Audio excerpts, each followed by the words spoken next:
Okay, so this is my Apple company analysis. My name is Brendan O'Neill. So let's get started.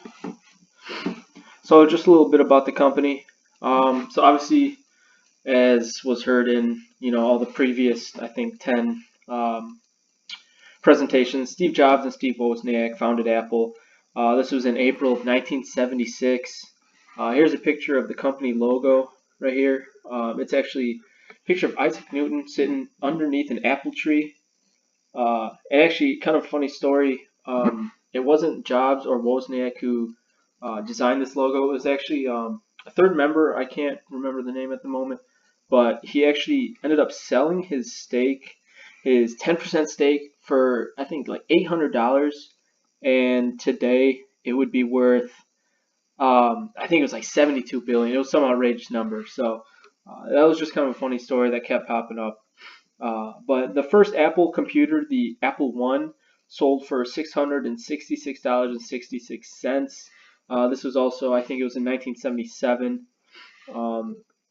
And then Jobs obviously had left Apple, and went on to create his next computer. That was the company name, and he came back to join Apple as CEO after Apple actually acquired Jobs' company, Next Computer. And so this led to him becoming the CEO.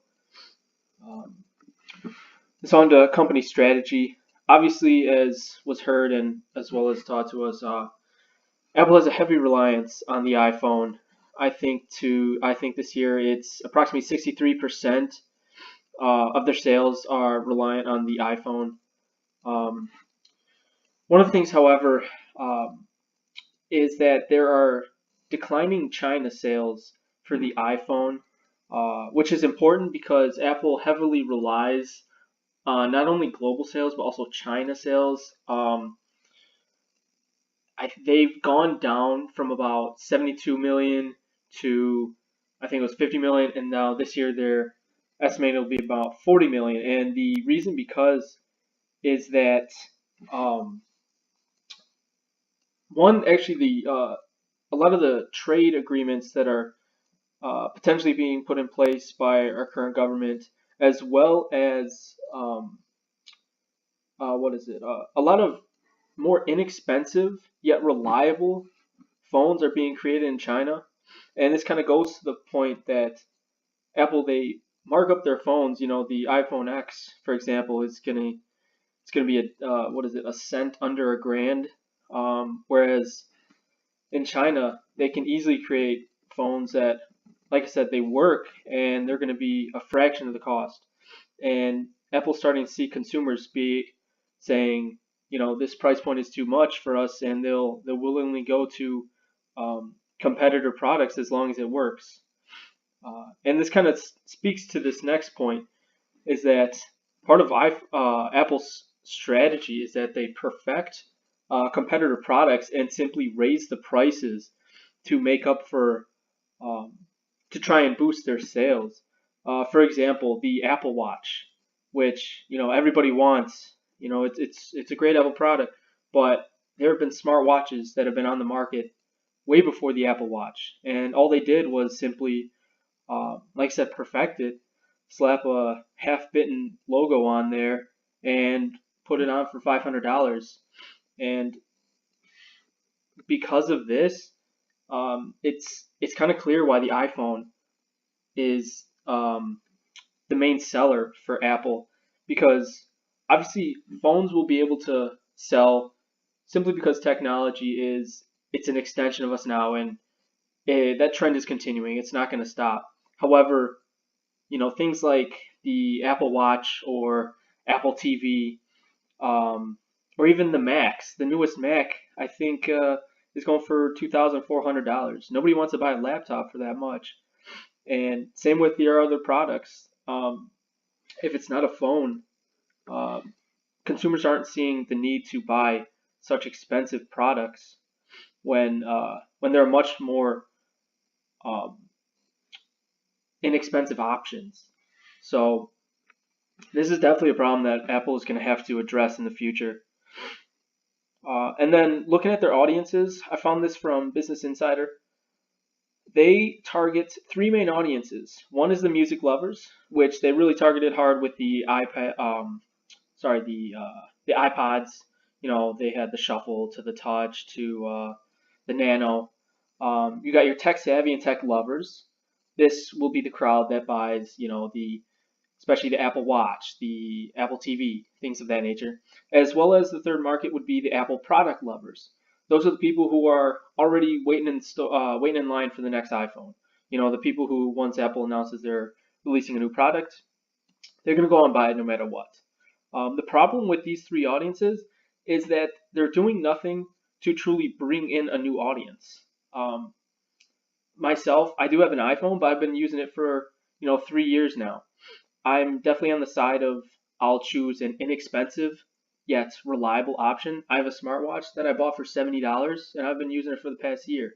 And Apple's doing nothing to bring a customer like me in who wants to buy, say, something that is an Apple product, but that is on the inexpensive side. And I truly think, especially if these iPhone sales keep declining, Apple will definitely have to move um, to target the audiences that want the more inexpensive options. And looking at their financials, it seems that they have not necessarily stagnant sales. That might be a bit of a typo, but stagnant profits. I'll go to the next slide. This is a chart that I found, and as you can see, it's very, very what should I say? Not linear, but it's just straight across the board. You have your upticks, it looks like every once a year, and that's obviously the iPhone sales. But besides that, Apple is not really growing at all. And actually, looking at, I didn't include the graphic, but in the report that I had, there's a graphic that showed Apple really doesn't grow that much as a company. They'll say grow from year one to year two, but then take a dip, and then grow again for 2 years and dip again. And it's not a sustainable strategy. And like I said, Apple is definitely going to have to do something because a reliance on iPhones, although like I said, phones will always sell. Um, it's not what they need to be able to actually grow as a company. Yes, I mean they might be fine with the profit they're making, but at some point the market's going to change, and they can't be late to that if they want to continue their success. So next, I just want to touch on Apple innovations, both future and current. Um, like I said, they're the consistent industry leader with the iPhone. Simply put, it works, it's reliable, and I found out just simply talking with a lot of the people I know that have iPhones that the reason that they still have an iPhone, for example, is because they're just used to it now. They don't want to switch to Samsung because the interface is just so I wouldn't say user friendly, but they're used to it. They don't feel like taking the time to learn a new product. And this is one of the things that continues to keep getting Apple sales on their iPhones. And then obviously, with iPhones being about 65% of their sales, you have underwhelming supporting products such as the Mac, the Apple Watch, the Apple TV. And one thing that these all have in common is that there are inexpensive yet working competitor options.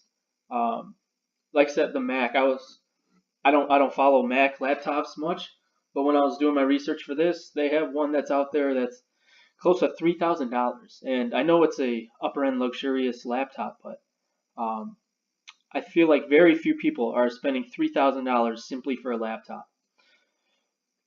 And then onto some of the future innovations. Um, One is the HomePod. This is the new Apple product that's coming out, I think, late this year. Once again, it goes along their strategy of taking a competitor product that's out there and perfecting it. It's not out yet, so I can't comment how perfect it is, but it is simply the Amazon Echo with maybe a few tweaks in there and also a raised price tag. And just judging by their history of their other supporting products that isn't an iPhone, I mean, I don't see this product doing that well for them because I think it's $350 compared to the Echo, which is I don't know, I think it's like $100 or something. It I don't know, I just don't see it working. And actually, the last innovation that I did find actually was pretty cool. Uh, as long as it goes through, it's that Apple submitted patents for curved and flexible displays. I've definitely been someone who wants to try this out when it finally comes out because the whole flexible phone has been a rumor for seemingly 5 years now. Um, but like I said, I feel like Apple might have taken a step forward with their actual submitted patent. So if this can go through, if they can start implementing it on the next iPhone, the iPhone after that, um, I think that will actually help them and get an uptick in sales. So that'll be something to watch out for in the future. And speaking of their future outlook, like I said, the iPhone is going to continue to carry the company. I think they know that. Everybody knows that. It's more going to be what they can do with their supporting products that can simply help balance out the efforts of the company. Um, and Apple, they're always going to be a relevant company simply because of the name. Um, and especially with the iPhone, technology is increasingly an extension of our being. You know, you have people relying on phones more and more each day, and so it's not going to be an issue for them to sell iPhones. But once again, it's those supporting products that definitely need a little more time, I think, and maybe also different markets need to be examined by Apple. Um, Such as myself, like I said, I would love to be a buyer of Apple products. However, I'm not going to be spending $500 for a watch or $2,000 for a laptop. Um, so that concludes my presentation. Thank you.